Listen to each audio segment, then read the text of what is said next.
central y se adentra en un laberinto de espejos intentando encontrar una salida, pero antes un discurso importante, esas emisiones de O2 en el casquete norte, con este aviso de lo que nos espera, tal y como nos apunta la ciencia, un claro mensaje para que tengamos muy en cuenta lo que puede pasar de aquí en un futuro inmediato con el mundo.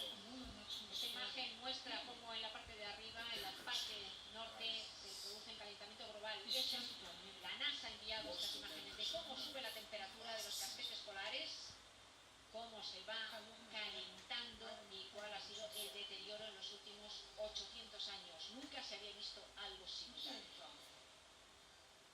La destrucción de la masa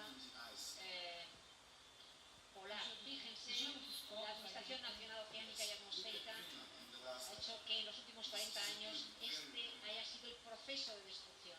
El aumento del nivel del mar que puede provocar lo que van a ver a continuación. Solo con que suban 4 grados la temperatura del mar. Este es el Ámsterdam actual y fíjense cómo se inundaría. Es aterrador esto que estamos viendo. Dubái, ¿qué pasaría con